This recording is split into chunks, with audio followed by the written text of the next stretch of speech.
દેશ વિદેશમાં વસતા મારા વાલા દર્શક મિત્રોને મનહર પટેલના જય ભગવાન. મિત્રો, અત્યારે હું પાવાગઢની તળેટીની અંદર ઘોઘંબાથી 13 કિલોમીટર દૂર, હાથની ધોધથી 3 કિલોમીટર દૂર એવા બાકરોલ ગામની અંદર છું, જ્યાં સોમાભાઈ કરીને જે ગૌસેવક છે એ 300 ગાયોની ગૌશાળા ચલાવે છે. અને મિત્રો, તમને સાંભળીને નવાઈ લાગશે કે આ 300 ગાયો છે એ તાજી માજી દૂધ આપતી નથી. 300 એ ગાયો ઘરડી છે, વસૂકી ગયેલી કતલખાનામાં જતી ગાયો, છોડાવેલી ગાયો છે. એટલે એ ગાયો અહીંયા રાખવામાં આવી છે.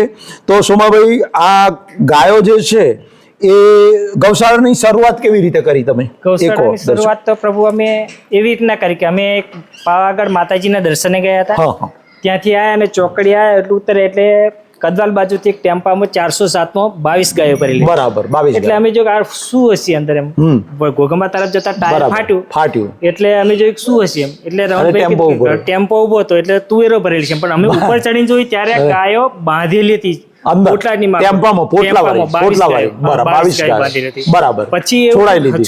એટલે પછી અમે હવે આપણે શું કરીએ એમ કે આપણે નાના માણસો કે ટેમ્પો તો રોકાની લોકો ખરી ખાતરે નીકળતા હોય. બરાબર. એટલે પછી અમે આખા તાલુકામાં સર્વૈયું માર્યું. બરાબર. કે ઘરે ઘરે જઈને પછી ભાઈ આપણી ગાય માતા છે, ગાય માતા છે તો આપણે ખેતીવાડી કરીએ છીએ, બળદ છે, દૂધ મળે છે, તો ગાય માતાને વેચો ને વેચો છો તો વેપારી લઈ જશે. અને વેચો તો પૈસા કેટલા 200-250 રૂપિયા કતલખાના.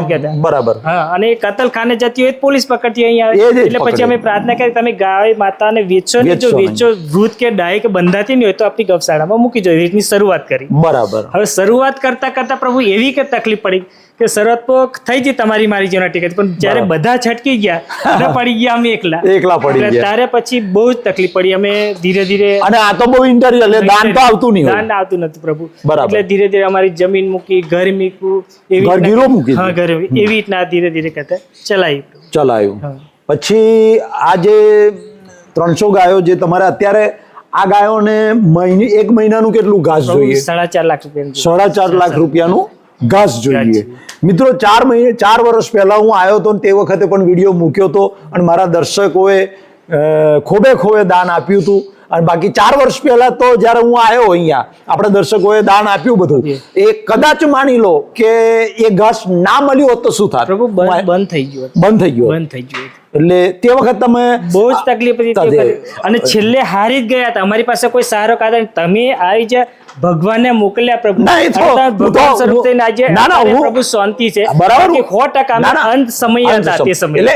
અચાનક તમે આવ્યા એટલે અમને ખૂબ આનંદ થયો. આમાં શું હોય, કુદરત નિમિત્ત બનાવે કોઈને, એટલે મનહરભાઈને નિમિત્ત બનાવીને મોકલ્યા છે. પણ તે વખતે મિત્રો, મારા દર્શકોનો ખૂબ ખૂબ આભાર માનું છું કે એક જ અઠવાડિયામાં 10 લાખ રૂપિયા મને ખુલ્લા દિલાલ દીધેલા. અને એમાંથી આપણે 10 લાખનું ઘાસ, જે ગાયો તે વખત તો ગાયોને અડકા દેખાતા ને કેટલું ખાતા હતા?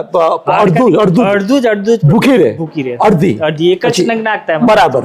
હવે અત્યારે પણ આપણે જે છે તો મને લાગે 4 લાખનું દાન તો મહિને નથી આવતું. કેટલું? 1.5 લાખનું એ જ આવે. બરાબર છે. અને બીજું કે આપણે પેલું કોડિયા બનાવો છો, આપણે આ સાબુ અવડે લોન્ચ કર્યા. બરાબર. એમાંથી જે મળે આવક થઈને 1.5 લાખ થાય તો આપણને 2-2.5 લાખની ખોટ પડે ઘાસ માટે. મિત્રો, ખાસ ધ્યાનમાં રાખજો. તમે તો મનહરભાઈને જાણો જ છો કે આપણે છેલ્લા 1.5-2 વર્ષથી હેર ઓઇલ, શેમ્પુ, દુખાવાનું તેલ અને એ પણ આપણે લોન્ચ કર્યું છે ગૌશાળાના લાભાર્થે. અને એમાંથી પણ આપણે મોકલીએ છીએ. એમાં સોમાભાઈ આપણે પેલું શું વટાણાનું ગોતું એ કન્ટેનર આવે છે, અને સોયાબીન. તો મિત્રો, એમાંથી ફૂલ લઈને ફૂલની પાકડી ગાયોને તંદુરસ્ત રાખવા ને ઘાસને પહોંચી વળવા માટે હું પણ મહિનામાં 1-2 કન્ટેનર મોકલો તો. એ સિવાય ગોદરેજનું દાન આપણે હમણાં જ 70 થેલી દાન મોકલ્યું. ગોદરેજનું દાન આ ગાયોએ પહેલા જોયું હતું? નતું જોયું. ગોદરેજનું દાન જે દુધારી ગાયોને આપવામાં, દૂધ વધારવા માટે આપે, પૌષ્ટિક, જેમાં પ્રોટીન હોય, વિટામિન, મિનરલ્સ બધું હોય, ગોદરેજ કંપની બનાવે છે. બરાબર. અત્યારે આપણી પાસે જે મોકલા કેટલો સ્ટોક છે? 70-80 થેલી છે મિત્રો. અને દાન તો હું આજે ગોદરેજનું પૌષ્ટિક દાન છે એ મહિને મોકલતો રહું છું, મોકલતો રહીશ. એમાં પણ મિત્રો, મનહરભાઈનું કશું જ નથી. આ જે કંઈ છે એ દર્શકો જે ડોનેશન આપે છે અને મારું જે હેર ઓઇલ ને શેમ્પૂ બને છે એનો જે મળે છે એમાંથી ફૂલની પાખડી ગાયોને આપણે ભૂખી નથી રાખવી. એની સોમાભાઈ તમને ખાસ કહું કે જે આપણે શેમ્પૂ બનાવ્યું પછી જે હેર ઓઇલ બનાવ્યું મને પણ કલ્પના નહોતી દુખાવાનું તેલ એટલો બધો લોકોને ફાયદો થયો. કેટલાય લોકોને ટાળમાં વાળ ઊંઘી ગયા, કેટલાય લોકોના સફેદ વાળ ધોળા અરે સફેદ વાળ કાળા થઈ ગયા. બરાબર છે. કેટલા લોકોને દુખાવો મટી ગયો, ઓપરેશનો. હું તો બધાને કહું છું કે ઓમો મનહરભાઈનું કશું જ નથી. ઓની અંદર જે કંઈ છે એ ગાયોની આતરડી ઠરે છે અને ગાયોને જે આશીર્વાદ મળે છે એનાથી અમને ફાયદો થાય છે. તો મિત્રો અત્યારે આપણે ગાયોને મેં જાણ્યું, આપણે વાત થયું આવ્યો કે ગાયો બાંધેલી જ છે ને બહાર છોડી શકતા નથી. તો શું પ્રોબ્લેમ છે? આપણે બહાર ગ્રાઉન્ડમાં કેમ નથી કાઢી શકતા? વરંડો બનાવવાનો છે પ્રભુ, બોર્ડર વરંડો બનાવવાનો છે. તો એ વરંડો બની જાય તો એ છૂટી થઈ જાય, તો ગાયો છૂટી થઈ જાય. 17 વર્ષથી એક જ સ્થાઈ પર બાંધેલી છે, બાંધેલી. બરાબર. પેલો બહાર કાદવ થતો તો એ તો આપણે બ્લોક બેસાડીએ ચોમાસામાં પ્રોબ્લેમ પડતો નથી. પણ ગાયોને આપણે બહાર છૂટી મૂકીએ અને વાત સાચી કે ગાયો જેટલી છૂટી હોય તંદુરસ્ત રહે, કારણ કે બાંધેલી હોય એટલે બંધનમાં રહે, પણ એ છૂટી હોય તો મુક્ત રીતે ફરી શકે બધે. બરાબર. હા, તો મિત્રો વરંડો બનાવવાનો છે ચારે બાજુ, પ્લસ 4.5 લાખનું ઘાસ તો ગાયોને જોઈએ જ છે મહિને. તો મિત્રો હું તમને ફોર્સ નથી કરતો, પણ સોમાભાઈએ પોતાનું જમીન ઘર બધું ગીરવે મૂકી દીધું. છોકરાનું ભણતર પણ બગાડીને છોકરાને 10માંથી ઉઠાડી લીધો ને તમે. બરાબર. અને પછી અત્યારે ગૌસેવામાં જ છે તમારું આખું ફેમિલી, ગૌસેવામાં. બરાબર. તો મિત્રો શહેરમાં જે ગૌશાળાઓ છે ત્યાં તો દાન આપવાવાળા ઘણા હોય છે, પણ આ ઇન્ટરિયલ જે છે કે અહીંયા દાન જેટલું જોઈએ છે એટલું, હા ચોક્કસ મનહરભાઈ પર ભરોસો મૂક્યો, સોમાભાઈ પર ભરોસો મૂકી અને તમે દાન આપો છો, ના નહીં, પણ હજુ જેટલું જોઈએ છે ગાયોને ખાવા માટે જોઈએ છે એટલું પૂરેપૂરું મળતું નથી. તો મિત્રો તમારું જે દાન મળશે એ દાનથી ગાયોની આતરડી ઠરશે.